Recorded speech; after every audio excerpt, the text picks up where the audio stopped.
Illinois State. Awesome, awesome. So how are you doing? Now, I've been in the room several times listening to you, and so how are things going for you? It could be better. I need to get more signatures as soon as possible. So this week I got to really get on the road, and I'm asking Scott here to help me do these interviews or an interview so I can maybe hopefully fundraise a couple of shekels off of the interview. Okay, understood. You gonna mod me up here, buddy? Yeah, one sec.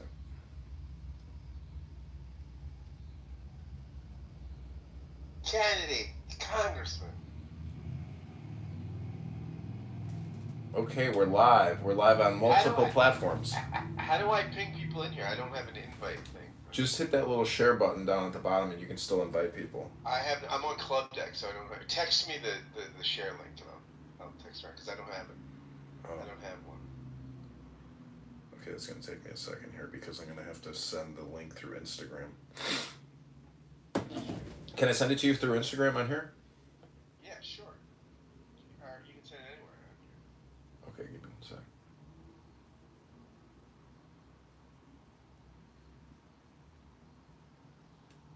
Scott Jones.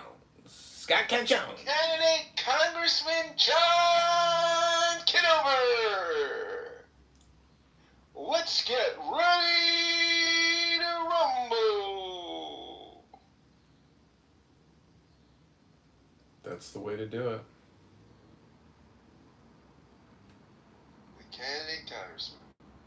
So this is a room that I asked Scott to create so we could do an interview and maybe do some fundraising for the campaign now that Mojo has left the scene and is nowhere to be seen on Clown House. But nonetheless, here we are, and I thank you for doing this, Scott. You've been a good friend, and you're a nice person, and you're always there when I call you. And I pray for your health, your wealth, and your success. And I think you're a talented interviewer. And the fact that you actually read the people's books and pull out, important information from it and discuss it with them. They love the press, they love the publicity, and now you're doing it for me, and I thank you. Well, I'm thrilled. I'm thrilled to be here with you. I think you're one of the. You've been called, in many contexts, the Andy Kaufman of Clubhouse. I think that's very apropos. I think what you are, John, to me, is a performance artist on this app. I think you really utilize the app and bring many people a lot of entertainment. Although many people, you bring many people consternation and frustration, but I think that they're, some people, I find your antics, I find your shtick, I find your whole vibe, quite interesting. I'm thrilled. This is an interview I'm doing with Scott here on Clubhouse. Talk a little bit with the aspiring candidate, Congressman. Now, John, you're a Republican. You're running as a Republican. In what congressional district is this? What number district in Illinois? This is the 16th district. The top towns are Rockford, Peoria, Bloomington. Peoria, of course, isn't this the setting of Wayne's World? Peoria, Illinois? God, is it? I do believe Peoria is the setting of Wayne's World. I don't know if they actually did any filming there, but I'm pretty sure that was the setting. It was Peoria, yeah. So you're there in you're running for the 16th district. Now you say you're a carpetbagger. You said that recently in an interview with NPR. Why do you call yourself, John, a carpetbagger? Usually a self-deprecating term that usually political opponents call candidates as a term of derision. Why do you embrace this like a badge of honor?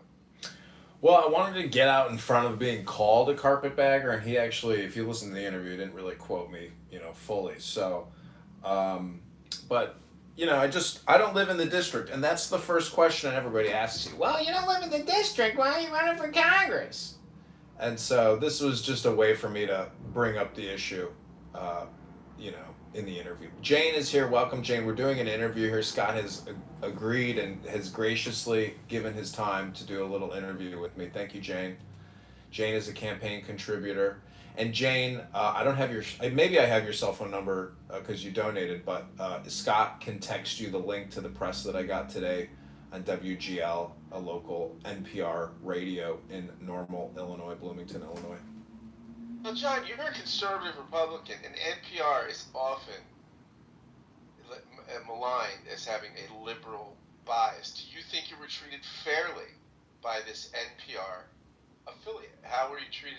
Do you feel like the coverage was biased? Do you feel like, or do you feel like this was responsible journalism? I think they did a pretty good job, and like I've read the article. I need to reread the article again, and I also want to listen to their audio. But I asked him if I can live stream myself in their little audio booth, and he said nobody's ever asked that. Let me go ask. He comes back. He says no, they don't want you to live stream the interview. He said, but you can record the audio to make sure that we don't screw with the audio at all. So I feel like it was pretty fair. And you've debated who's your opponent again? His name is LaHood, right? Is it Darren LaHood? Darren LaHood, the Hood Rat. His father was in the Obama administration, correct? That's correct. And so his father, I'm assuming, was a Democrat. How is Darren LaHood a Republican? What do you know? How he became a Republican? What was the sort of journey that led him? I assume at one point he was a Democrat because his father was Secretary of Transportation or something. But I could be wrong. Well, as I said in the interview, he's a rhino, which is Republican in name only. And that's exactly what he is. Just like, his father's a Democrat, I said that he doesn't fall far from the tree. So that's the way I view it. I mean, anybody who's not fiscally conservative, they're not really a Republican, and they're certainly not a libertarian.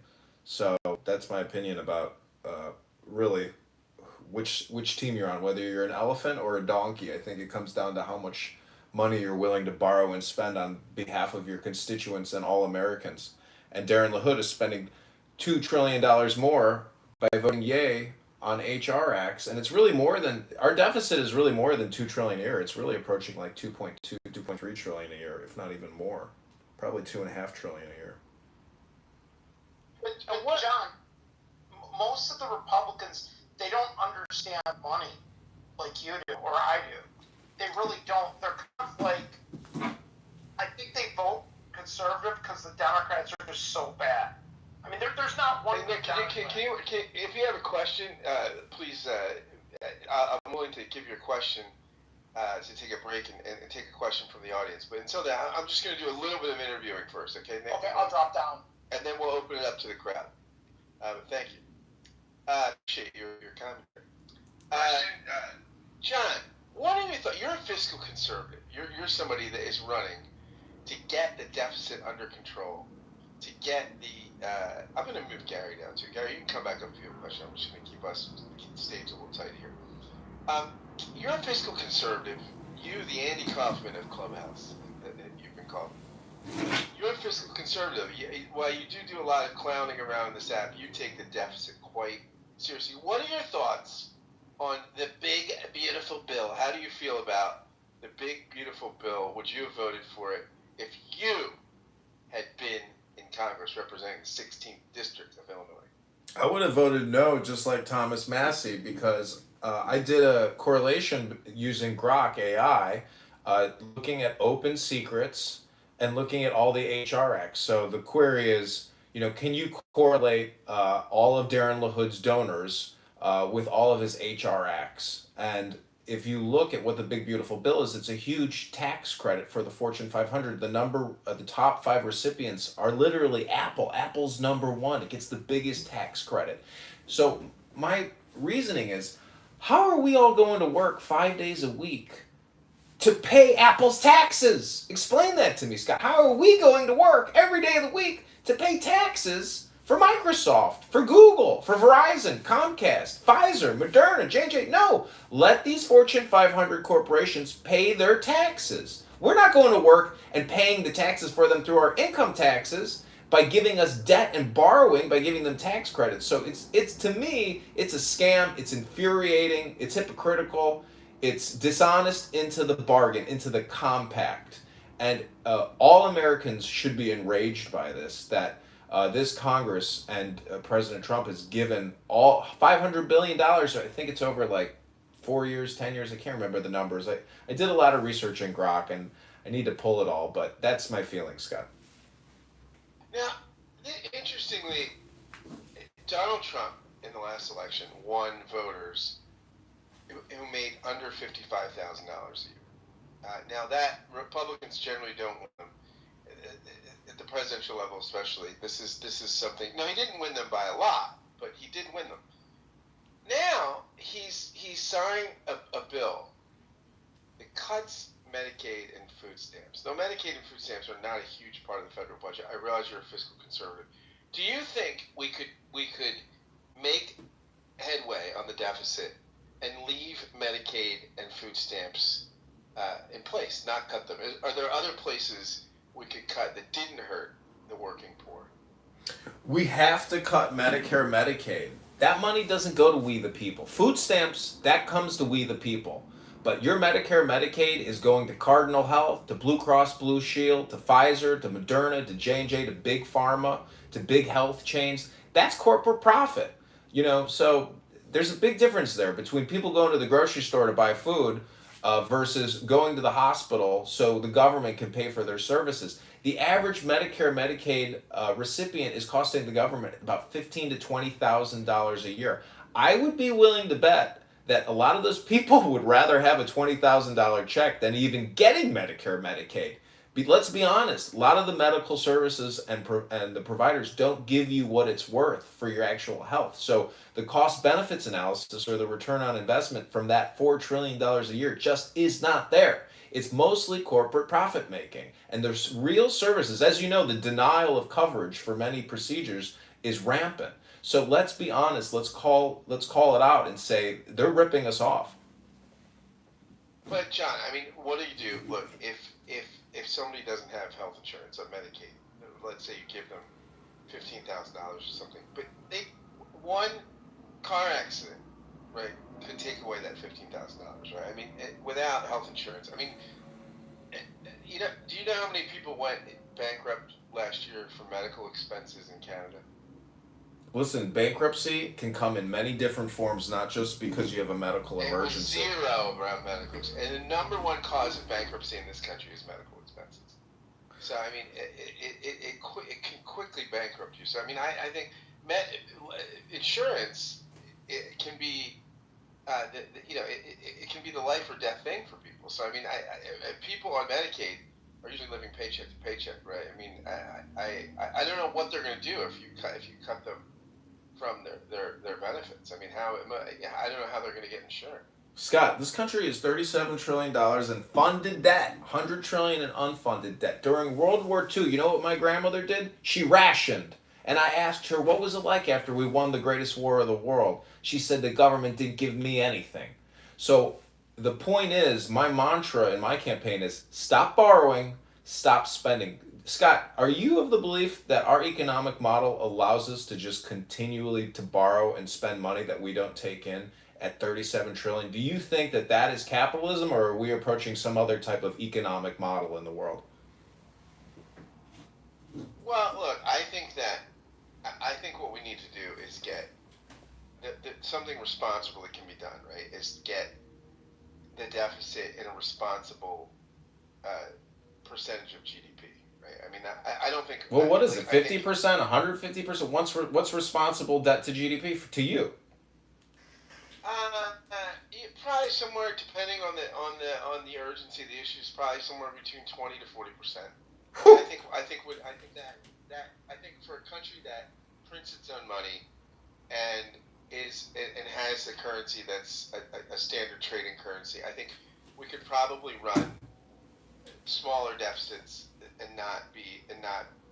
Look, I agree that the deficit's out of control and the debt is out of control. Though the damage, I don't think we're ever going to pay the entire debt. But I think what we could do is bring it into a responsible relationship. The deficit, bring the deficit, into a responsible situation so that our currency is not devalued and that it doesn't cause inflationary problems and other sorts of things. I mean, so I don't think the debt itself is a crisis, but the high deficits constantly are a crisis. well, the deficits create the national debt. It just keeps adding 2 trillion plus a year to 37 trillion.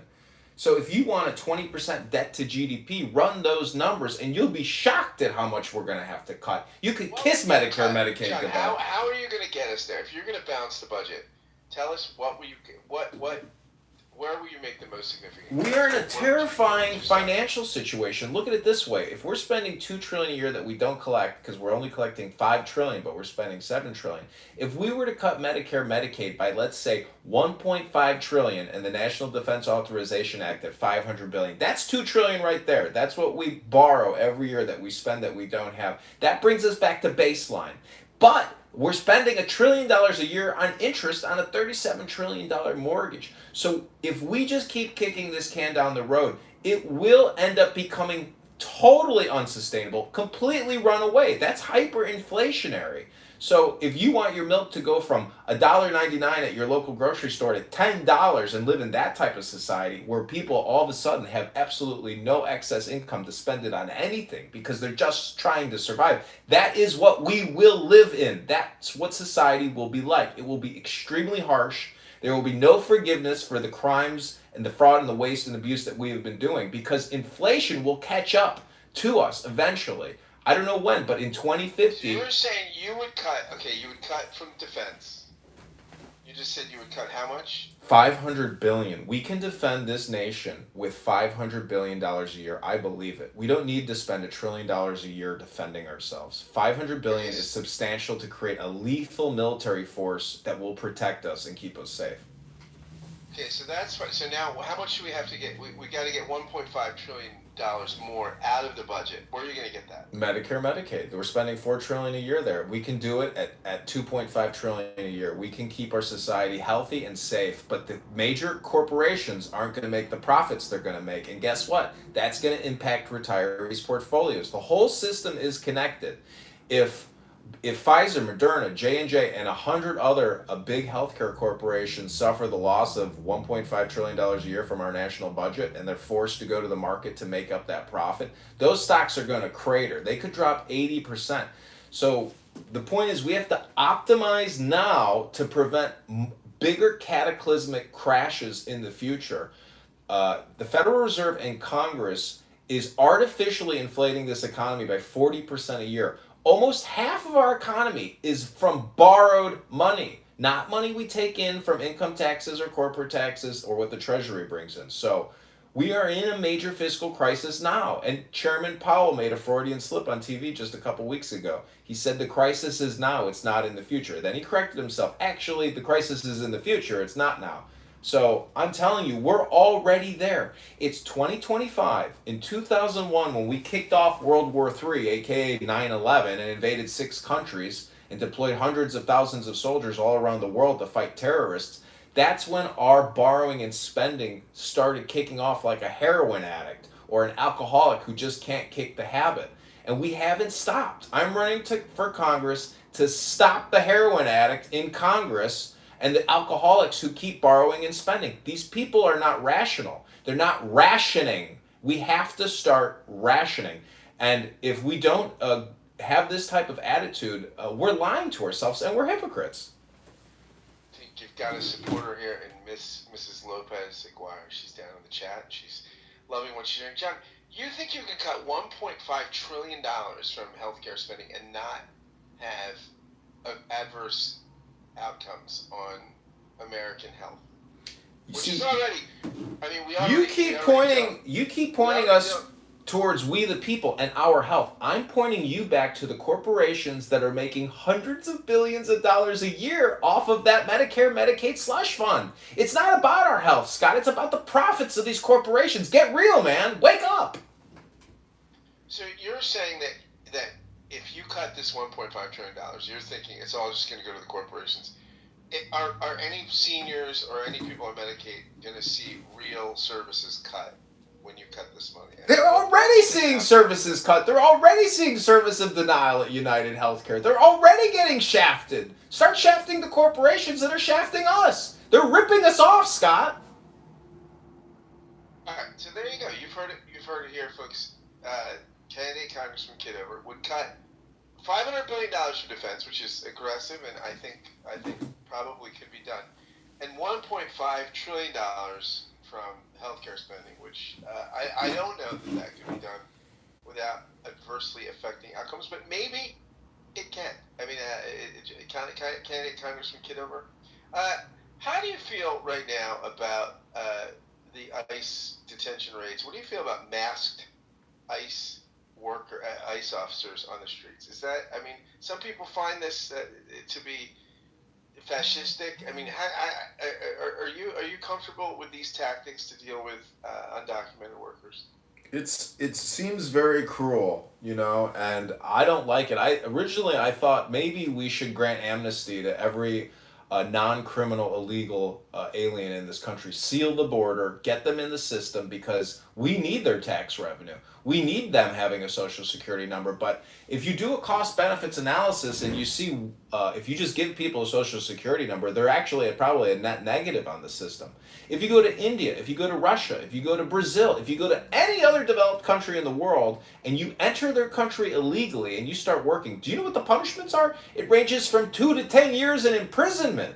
So the liberal industrial complex in this country, or just Americans in general, have let this go under the radar for far too long. We're completely inundated with a lot of vagrant aliens. I can go to my grocery store right now and there's people begging outside the grocery store. They're everywhere in Chicago, and they're going to get picked up. You would be open to amnesty. You would be open to sealing the border, but getting people here that are working amnesty to let them sort of integrate into the system. That's what I originally believed, but when I looked up the punishments in foreign countries for illegal invaders who try to set up shop and go to work in those countries, it's huge prison sentences. So they really want to deter migrants from coming into their country.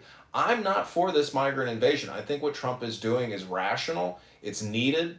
And as you know, under the Biden administration, they let hundreds of thousands and millions of people flood into this country illegally with no documentation, let alone we're all being told to mask up and vax. Meanwhile, BLM is rampaging through the streets unvaxxed, and illegal aliens are pouring into the country unvaxxed. So we're getting fucked in this country. Our government hates us. And I'm going to put a stop to it by accurately describing the situation. Now, you may not agree with me, but it is my opinion that I'm accurately describing the way that we're getting fucked as Americans. Jeff, what do you do? I mean, in California, for instance, they're not able to harvest all the crops. There's fruit and other things dying on the trees because there's a shortage of workers. I mean, how do we, with the deportations, with rounding up people, what do you do with the labor shortage that deportations are causing? How do we make up those jobs? Well, those organizations and corporations that are running those farms, they need to work with the government in order to get the labor in. They need to sell that food, to produce that food. I hope it's not being exported, to international markets. But a lot of the migrant workers from Mexico, like the famous Cesar Chavez. Individuals like that, they need to be given worker permits to come in and do the work. And then if they're going to go back home, go back home. But that would be a good thing for our economy. So I'm not against that. I'm against a lot of the vagrants who are here and a lot of the murderers. There's just countless stories of innocent Americans, young women, young men that get murdered by illegal aliens. If you had a family member get murdered by an illegal alien, you might have a different opinion about the situation, Scott. John, let me ask you this.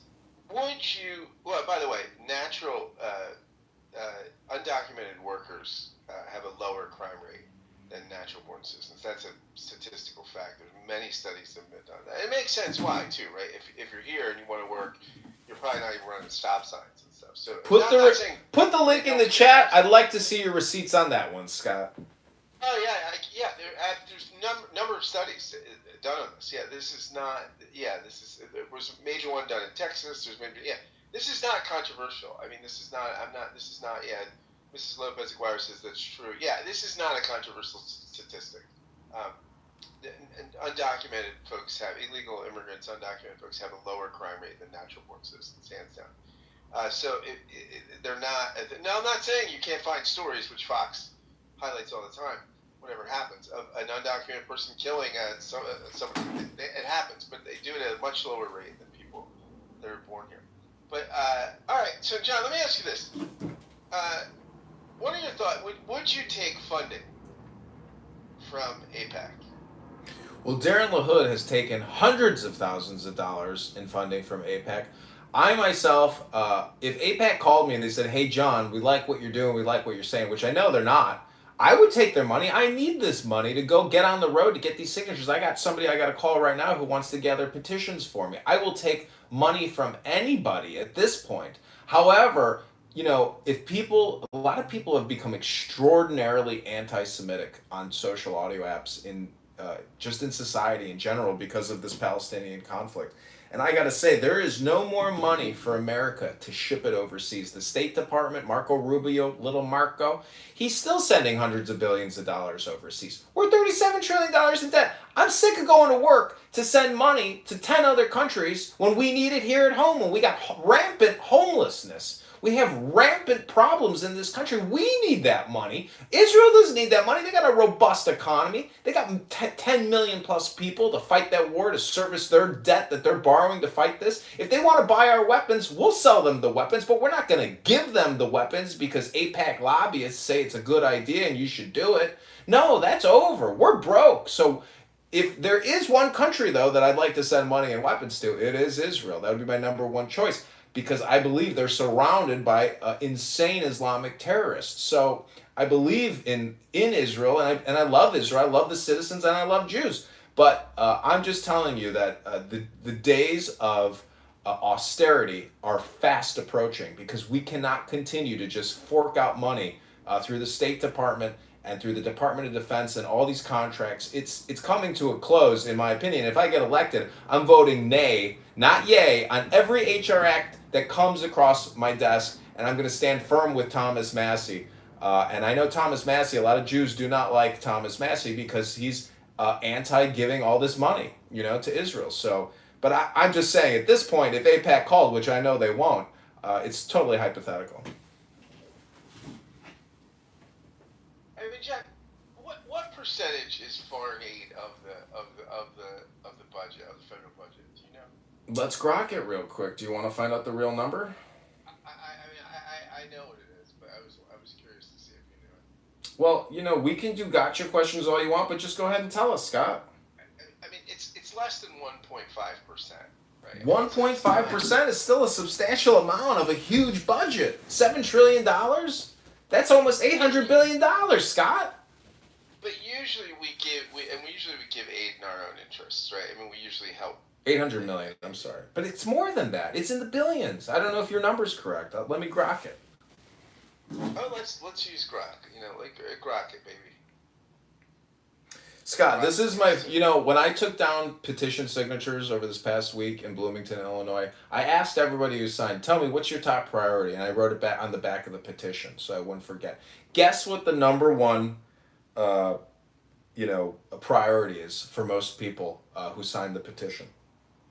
I would guess prices, but I But the price of what? What's the major price in everybody's life? Eggs, milk. No, housing, Scott. Housing. Housing. Okay, housing. Sure. Okay, yeah, housing, absolutely. So one comment was, why do these people get Section 8 housing? Why am I going to work to pay taxes so these people have an apartment across the street from me? Why don't I get a tax break? Why don't I get a discount on my housing? Why don't I get free housing? So there's a lot of really disgruntled people who, feel like they're getting taken advantage of. So you would be for cutting public housing? I'm not for cutting public housing, but I am for reform. And what's amazing is this this Doge AI. Darren LaHood just recently voted on expanding housing tax credits so we can increase the inventory of housing. And Grok AI, or Doge AI, accurately describes it as inflating an already bloated budget that brings no real growth to the housing market. I can read it for you, but let me do this quick Grok query. Hey Grok, how much of the U.S. budget is allocated to foreign spending to buy influence? Will you be taking Grok to D.C. with you if you're elected? Absolutely. Grok is an amazing tool, especially because it's incorporated into your X account. So all my queries are public. You can immediately post them and immediately repost the reply by Grok. So it's an invaluable tool for publishing, and I'm regularly trying to show other Was people how to Grok the utilize it. AI that was sort of like extolling Hitler? Was that the one? Yeah. Yep.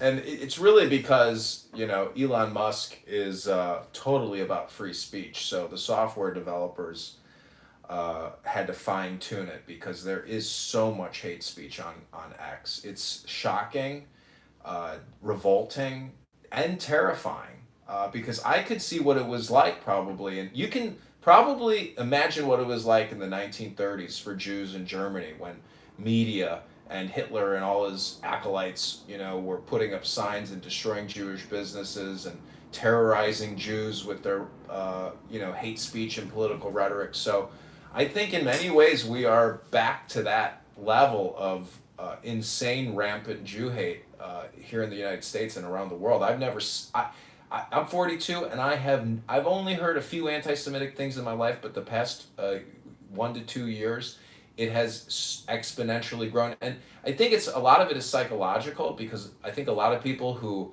were never Jew haters and anti-Semites who all of a sudden find themselves hating the Jews, it's really like programming and conditioning from the media that they're consuming. So I think that's probably what's happening. Well, is there anything you, if you're elected to Congress, can do to combat anti-Semitism? Is there anything you can do other than your own personal influence? Is there anything policy-wise you can do to combat this scourge? I don't think spending money to combat anti-Semitism is the answer. I mean, as a congressperson, I'd also like to not only be a leader but an educator. So I think if you read the Tanya, you can see that Jews or Zionists are not genocidal, that they want peace and security like everybody else. And so I think information and education is the way to do it. So this is the Grok response. U.S. foreign aid, often aimed at diplomacy and alliances, is about 1% of the federal budget. For full year 2025, enacted proposed international affairs spending is around 60 to 70 billion out of 6 trillion total, per sources like Pew and Congress. So if we're $37 trillion in debt and we're still spending $70 billion a year on foreign influencing, do you think that's fair for we the Americans, we the people, to continue to go to work, to pay our property taxes, income taxes, so your government can fork out $70 billion a year to international special interests? Well, I mean, I think a lot of that foreign aid, right, is used. It's not just charity, right? It's strategically used for things that we want. Peddling influence, bribery, you might call it. Well, there's quid pro quo. We want certain countries to do certain things that benefit American interests. Maybe have more liberal-leaning, liberal in the small L sense, liberal democratic values, or being amenable to American business. Things. Usually we get something from it. No, we can talk about whether that's a good idea or not, but we just don't do it. Well, the return on investment, I would say, is more political than actual material. I've been to Jordan twice. The king of Jordan of Amman is getting $500 million a year. Biden gave him hundreds of millions. Why does the king of Amman need all that money? For security purposes? No, he's pocketing that money. That's why he's a billionaire. So until there's transparency on where this money goes, I say stop that $70 million pipe flow. I want to know where it's going, who's getting it, how they're spending it. Scott, do you think there's a transparency problem in the government? Well, isn't all of that federal aid stuff a matter of public record, right? When it goes overseas, you know where it goes, Scott? You don't know where it goes. Give me a break. Well, that's true. The accounting, once it's there, is probably harder to get. But we know on this end of the ledger at least where it's going or why. No, if that corresponds to reality. That makes me seem sure. Kitover, right now, have you debated Mr. Lloyd yet? No, we have not, but I would love for you to set up a debate between the Democrat candidates and myself, and even the other Republican candidate, who seems like an amazing man who's fighting the system. He's in that article, they mention him. He's got multiple kids. He's just trying to stay alive. I hope him and his kids are out there getting petition signatures. And it's the regular everyday working people in this country that have no future. They're getting sold out. The rug is being pulled out underneath them every single year, year after year. And if you don't comply with this system, if you don't file your taxes and pay your actual amounts, you could go to jail for that. So I've never seen a congressperson or senator, very rarely do they ever get arrested, for malfeasance and fraud. But they're there. I mean, there are congresspeople and senators. Just recently, a Senator Menendez, he went to jail for taking bribes. So my home state, yeah, New Jersey. I Menendez, major corruption problem. John, let me ask you this: you get to Congress if you're elected, what's the first bill you will propose or support? What's your first? So I had Grok. One priority. What's amazing is I used Grok to write my first bill. It's called Defunding the Big Beautiful Bill. So it's amazing what Grok can do. What are the highlights of this bill? I'd have to pull it, but it's basically rescission on the Big Beautiful Bill, because the Big Beautiful Bill hasn't actually been carried out yet. We're still just so early into the season, but October 1st is the first year of the federal budget, so it's coming, and they're gonna. These corporations are gonna get away with making record high profits. Apple is making more money than it's ever made in its corporate history, and it's gonna pay no taxes because you and I are gonna go to work to foot the bill for Apple, and we're gonna get further plunged into debt because of Apple, because of Microsoft, because of Boeing, because of Northrop Grumman, because of the Fortune 500 that got a sweetheart deal and have tens of thousands of lobbyists to make sure that Congress every year off of K Street does what they tell them to do. And they're just pulling the rug over us again. It's a scam. It's a fraud. It's not a fair compact or bargain. We are being cheated day to day, year to year. Enough is enough. Normal Americans have to wake up and accurately diagnose this disease, which is pervasive. It's borrowing and spending. Let's just spend $5 trillion a year for just a couple of years. We don't need to spend that extra $2.5 trillion and give it away and load us up on debt and taxes. It's totally unfair, Scott. I'm sick of it at 42 years old. These baby boomers have pulled the carpet over our eyes. They're deceiving us, and the media is complicit. John, how do you plan to influence? I mean, look, I find your position very compelling, and I think this kind of fiscal responsibility would be something that would be admirable, and I think would be salutary for the good of the country. But I mean, how do you do it? I mean, the Republican Party is not exactly a fiscally disciplined party. How do you change the culture of the Republican Party, of the House Republican caucus? Because right now we have a big spender in the White House, and we have folks in Congress, the Republicans, tend to be sympathetic with the deficit running approach. How do you change the culture? Well, I've been in many organizations in my life. I've worked in the U.S. Army. I've worked at Google. I've worked at Microsoft. I've worked at the Treasury, at the IRS, the source of many Americans' problems. And from a cultural perspective, all those organizations were different, but the one universal quality is selfless kindness, truth, transparency, being authentic. That was what somebody told me at a ad tech job. I worked at a large advertising network, and he said, "John, you don't have to worry about a thing. Just be authentic." And I was like, "You're right. If you're authentic, everything is gravy. It's all going to work out. There's no misinformation or disinformation." So it's really my attitude and my desire to be fully transparent and create a network of other Republicans or Democrats who also recognize that this fiscal crisis is anti-American. And patriots, regardless of which party you're on, it deals with your character. So my mother is maybe the cheapest woman you've ever met. I hope everybody in Congress has the Protestant cheap ethic that my mother has, because they're cheating us, Scott. I don't want to go to work to give out $70 billion a year to all these foreign countries. It's a ripoff.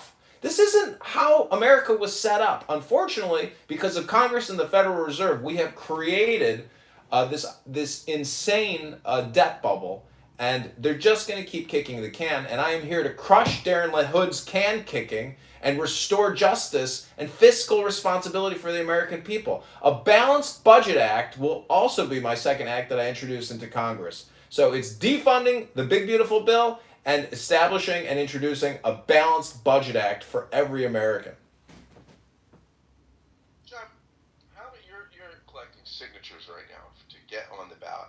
How many signatures do you require to get on the ballot? How many do you have so far? It's around 700 confirmed signatures. Right now we have about 100. And I've got about 45 days left. I think October 27th is a good cutoff date, but we have to submit by early November. And it's totally doable. You know, one of the greatest places I found to get signatures is at football games at the tailgates, where there's a parking lot full of thousands of people. That is a place where in one day or 2 days or just a couple of those, we will get the signatures we need. So I've looked at the calendar of events in Rockford, in Bloomington, in Peoria, and I'm confident that myself and other people, patriotic Americans, who agree with me. I have people, Scott, I have people writing to me via email from my Craigslist postings from all around America who are patriotic, God-fearing Americans that know we are in a disaster type of situation here. And they want to, I know they want to get paid, but they want to help the campaign because they believe in my message. And again, the mantra of my campaign is stop borrowing, stop spending. I tried to ask the interviewer from that NPR interview, can you say it with me? Stop borrowing, stop spending. Scott, can you say it with me? Stop borrowing, stop spending. Go ahead, Scott, say it. See how it feels. I think we do need to curb the massive deficit spending. I totally agree. Question from the audience here. Lou B. John asks, what has made Darren LaHood so successful in your district from a campaigning standpoint? How has this guy gotten elected to Congress? Well, let's be honest. Nobody stands up to fight him. No credible individual is standing up to fight him. I think I'm the first fiscal conservative who's ever stood up to him. And I think a lot of people really respect and understand fiscal conservative politics. Darren LaHood he's under the radar. And he dominates because he's got $10 million in the bank account. He can buy the airwaves. He can buy the votes. He's a well-dressed, suit-wearing man with 3 kids and a pretty wife. Who's going to say no to that? But the truth is, this guy is responsible for voting yay on every major HR act, which perfectly aligns with every single donor dollar that he gets. Pfizer, Moderna, J&J. It's all tied to his HR acts. So he's only voting for bills that really give a lot of money away to Fortune 500. So much of this racket, Scott, is tied up in Medicare, Medicaid. Scott, do you know how much we spend in this country every month just on education? I do. From the federal? Yeah. Department of Education. Or the federal government? Department of Education. How much does the Department of Education spend a month on education in this country? I'm sure it's over $100 million a month. Try $100 billion. The real number is 88 billion a month. Because the budget for the Department of Education is over $1 trillion a year. So if you divide it by 12, it comes out to be 88 billion a month. You know, you use social audio. You know, I don't think that the way we use Clubhouse is really for educational purposes, more entertainment and dramatic, performative type purposes. As you said, I'm like the Andy Kaufman. So I'm just telling you that if we were to ration, people might come on Clubhouse and decide to read a book. They might decide to self-educate, take self-governance and personal responsibility. The Department of Education was $264.8 billion. 264.8 billion. Well, my Grok numbers might have been off, but thanks for the correction there. I was going to say that sounded a little high. Well, this is interesting. So you are going to take the sort of classic Ron Paul approach to Congress. You're going to be Dr. Now. Is that fair to say? Dr. Now is a good name because the now is all important. And back in 2011, I was a big campaign contributor to Ron Paul. I've got a great photo with him. I got to shake his hand because I'm a veteran, and I gave over $600 to his campaign. I told him I would do whatever I could do for you, Mr. Paul. And he just kind of smirked. He said, thank you. And his message was right on the money. He was absolutely right when he was in those debates. We are bankrupt. And that was his going away message to Congress is, You're lying, you're kicking the can, this is deceptive, this is fraudulent, this is anti-American, this is anti-constitutional in a way. So, I would say definitely, I am from the Ron Paul Liberty University.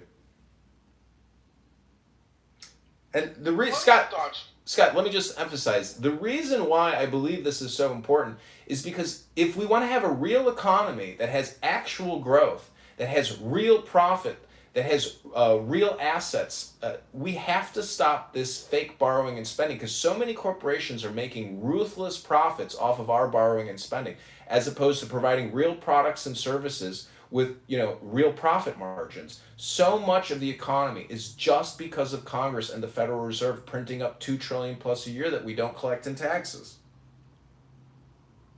So you're saying that this money that we're borrowing then goes into goods and services for corporations, and then that bill is passed on to posterity, to our children, while the immediate payoff is to the corporations. Either inflation now or inflation in the future or future debt, taxes, and servitude for countless Americans. If you're in college right now, I was just in that college town doing that interview.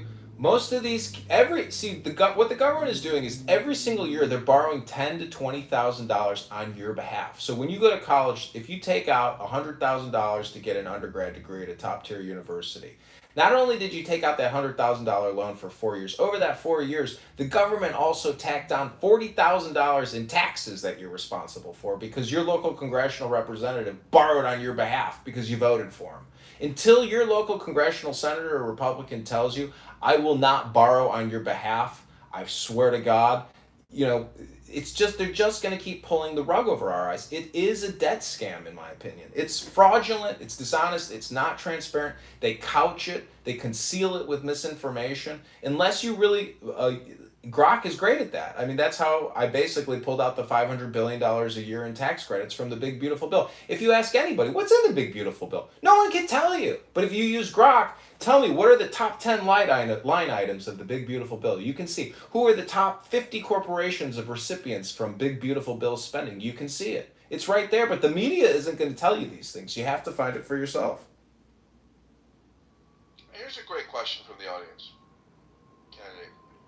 This is from Lubia. Another question. How do you balance the idea of balancing our budget while still making sure the voter base feels like their quality of life won't go down due to cuts in programs that might assist them in their day-to-day life? If you think that the government is responsible for your quality of life, you don't know what it means to be an American. Self-governance is what it means to be American. Personal responsibility, self-reliance. This is what it means to be a rugged, individualist American. That's how we protect our freedom, our liberty, our justice. The government is taking that from you, not giving it to you. That's what people fail to realize. I got to go for the evening here because I have to go tend to a few things. This has been a great conversation. I hope you get some supporters from the crowd, and we'll do this again. Thank you, Scott. If you want to make a donation, link is up top. Anybody who listens to this interview in the future, anybody in the audience, if you want to give $1, $5, $10, $100, it doesn't matter. I would love to have your support. I'll get your email, I'll get your cell phone number, and I'll text you. I need digital warriors out there helping me to spread this fiscally conservative message, this balanced budget message. And your help can help push us over the edge. And, we might have a small chance of winning, but nonetheless, we're fighting the good fight, and I'm fighting that good fight for you, and especially for my donors, because when I go out there and I stay in a hotel and I buy gas and I get signatures, you are helping fund all that. And I will personally thank you. You may not want your name mentioned on Clown House, but I really can't thank the people who have even given just $600 we've raised. It's been a huge blessing, and those individuals have really encouraged me to keep pushing because it can be very discouraging fighting somebody with $10 million and it doesn't seem like there's a hope. But these little butterfly effects, this social audio can result. You never know who's going to listen to it, Scott. You never know who's got the big bucks who can say, you know what, John, I like your message. I like what you're saying. Here's $10,000. Here's $5,000. Let's see what you can do. And it's only 700 signatures. I ran for committee person, which is a no paid nothing position. It's the same number of signatures. I spent 45 days busting my ass getting those signatures, and corrupt Republicans committed petition fraud and had the perfect number of signatures, perfectly signed. The papers had never been touched. So, Scott, the political industrial complex is incredibly corrupt. I've witnessed it firsthand the first time I ran, and I'm sure it'll be no different the second time I run. But money can help me get enough signatures to where when they challenge every signature, we will have enough. No matter how hard they challenge, we'll have enough signatures. So thank you for Scott for doing this interview. God bless you. And I really appreciate you, and I like you as a friend and as a person. And thanks for doing this interview with me. Thanks, Congressman. You're the man. Thank you, Scott. Thanks everybody in the audience and Blessings anybody in who your listens to campaign. this. Thanks, Scott. Oh, Scott, you want to close us out with a prayer? You're a reverend. Lord, we ask that you increase the peace in this country and that you bless candidate Kitover and give him wisdom and grace and peace. From your lips to God's ears. Thanks, Scott. Amen. See you guys. Amen. Okay, thanks everybody. Hope you guys have a great evening. Bye.